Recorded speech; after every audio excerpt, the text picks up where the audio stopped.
Today, we're diving into a story that honestly feels like it's straight out of a spy movie, but it's all terrifyingly real. We're talking about the long, shadowy history of trying to control the human mind. It all starts with this one central question, doesn't it? Can you actually control someone's mind? This idea of shaping a person's thoughts, their beliefs, their actions, well, it's fascinated and, frankly, terrified people for decades. And pursuing an answer to that question led to some of the most secret and ethically dubious government programs you can imagine, all happening completely in the shadows. And who was at the very heart of this whole search? None other than the United States' own Central Intelligence Agency. They poured a ton of money and resources into trying to crack the code of human consciousness. So what was the key they thought would unlock it all? Powerful, mind-bending drugs, tested on people who, and this is the crazy part, often had no clue they were guinea pigs in a huge, terrifying experiment.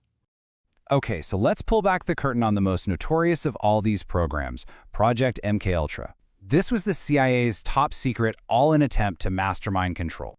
You really can't understand MKUltra without getting the context of the times. It was born in 1953, right at the peak of Cold War paranoia.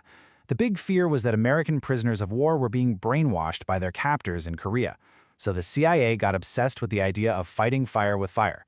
These secret experiments ran for 20 years before the project was finally shut down and the director ordered most of the documents destroyed.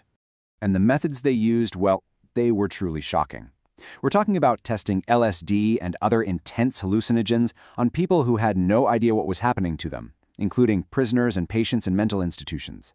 They tried everything. Hypnosis, sensory deprivation, electric shock, just about every form of psychological abuse you can think of, all in the name of control.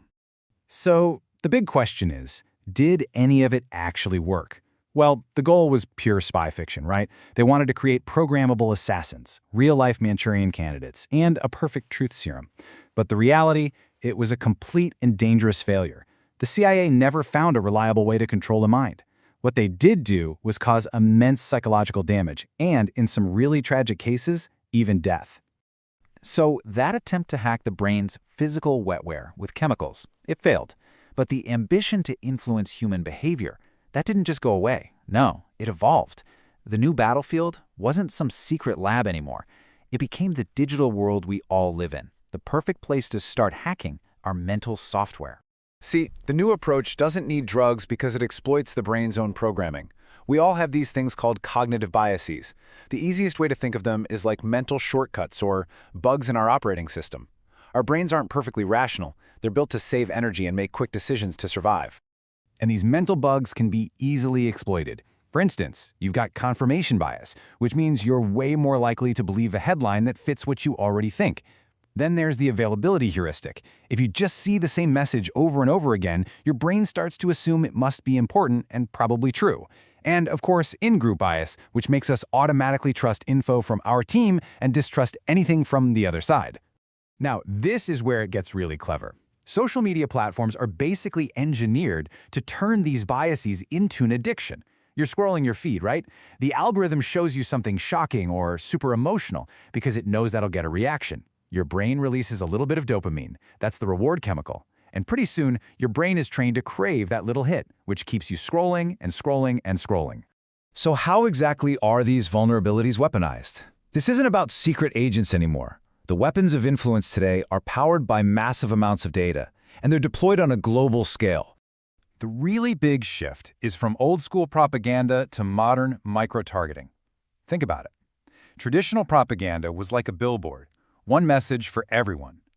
What they do now is analyze your digital footprint to build a detailed psychological profile of you, and then they deliver personalized messages designed to push your specific emotional buttons. And different global powers have completely different playbooks for this new battlefield.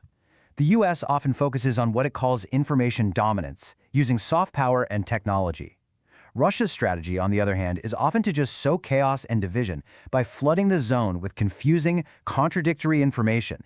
And China's approach is centered on tight information control, mostly to manage the narrative at home. This quote just perfectly nails the chaos strategy. The goal isn't necessarily to convince you of one specific lie, it's to overwhelm you, to make you feel like finding the actual truth is impossible, so you just give up and trust no one. It's a strategy that's designed to eat away at the very foundation of a society, shared trust. So what's the end game here? What is the ultimate consequence of this new kind of warfare? What is the real danger we're all facing in this new era? When you lay it all out, the evolution is just crystal clear. MKUltra targeted one individual brain at a time with crude, unreliable tools like chemicals. Today's influence operations target the entire information ecosystem with super sophisticated, scalable algorithms, and that makes them frighteningly more effective on a massive societal level. Look, the true threat today isn't that sci-fi fear of being turned into some mind-controlled robot. It's something slower and maybe even more dangerous. It's the slow, steady erosion of trust in everything, in science, in the media, in government. It's the deep polarization that's driving us all apart. It's the creation of these separate, parallel realities where whole groups of people can't even agree on basic facts anymore, which makes any kind of progress almost impossible.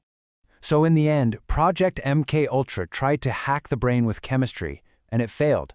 Today's tools are hacking our collective consciousness with information delivered right through the screens we carry in our pockets. And that leaves us with one final, unsettling question. Which method is truly more powerful?